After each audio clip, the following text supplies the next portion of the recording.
Bonjour et bienvenue à ce nouveau module du CCAFU Online consacré aujourd'hui au cancer de la prostate et aux nouvelles hormonothérapies et à leurs nouvelles indications. En cas de cancer de prostate hormonosensible, les études STAMPED et CHARTID avaient montré un bénéfice en termes de survie chez les patients traités par hormonothérapie associée au docétaxel versus l'hormonothérapie seule. Plus récemment, les études STAMPED toujours à nouveau et LATITUDE ont montré également un bénéfice de survie chez les patients traités par hormonothérapie et abiraterone versus hormonothérapie. La question est donc de savoir dans cette indication quel traitement choisir entre hormonothérapie plus docétaxel ou hormonothérapie plus abiraterone qui, nous le répétons, doit toujours être associé à la prednisone de façon systématique.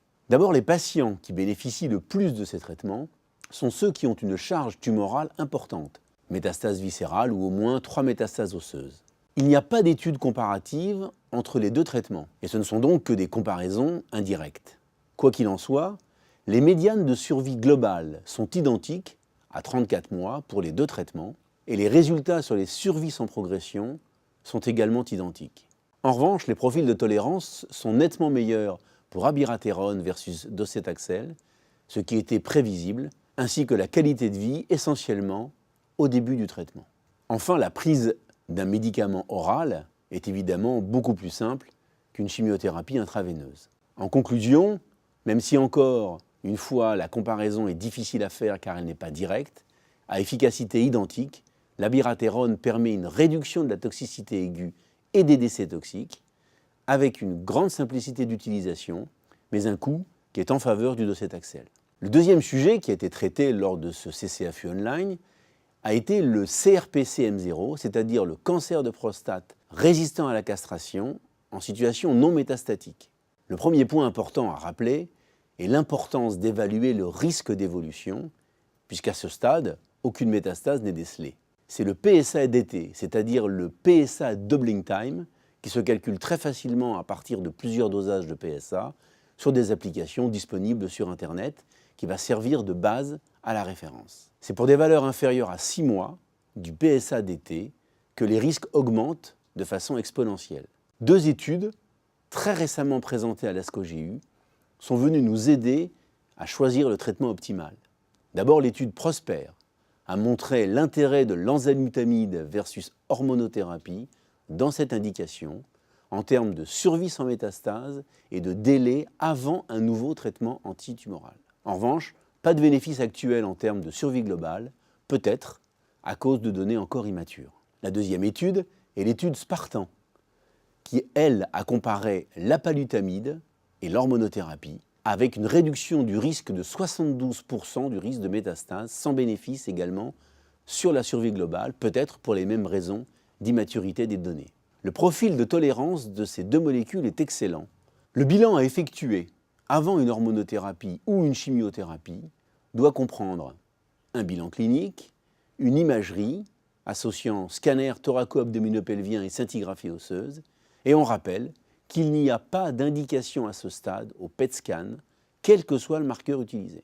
On doit faire également évidemment un bilan biologique avec dosage de PSA, testostéronémie, bilan sanguin complet, et un bilan hépatique qui est absolument indispensable, surtout en cas d'utilisation de l'abiraterone.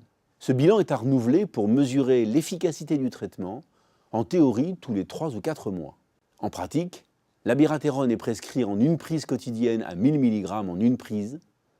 Actuellement, le dosage de 500 mg est sorti, ce qui fait 2 comprimés par jour, à prendre à distance des repas, soit 2 heures après ou 1 heure avant, associé à 5 ou 10 mg de prednisone le matin en fonction du stade de la maladie.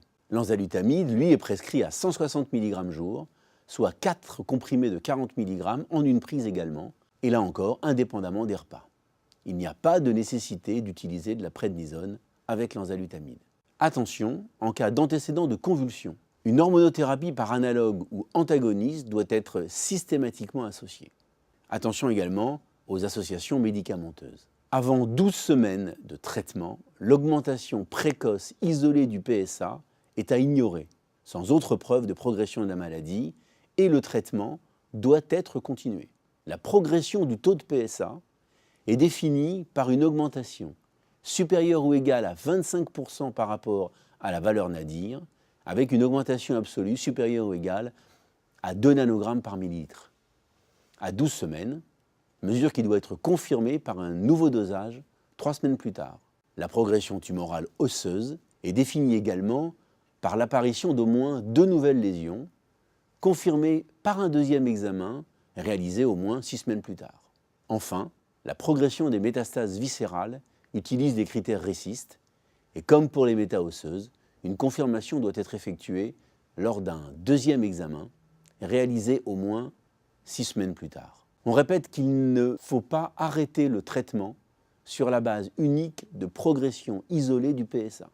Et les experts recommandent un changement de traitement si au moins 2 des 3 critères de progression suivants sont remplis. Progression du PSA, progression radiologique, progression clinique ou dégradation de l'état général. Voilà pour ce nouveau module du CCAFU Online. Merci de nous avoir suivis et écoutés. Merci à Philippe Busbock, Pierre Mongier-Artus et François Rosé. Merci également au laboratoire Janssen pour leur soutien institutionnel et merci au service technique pour cette nouvelle réalisation. Au revoir, à bientôt.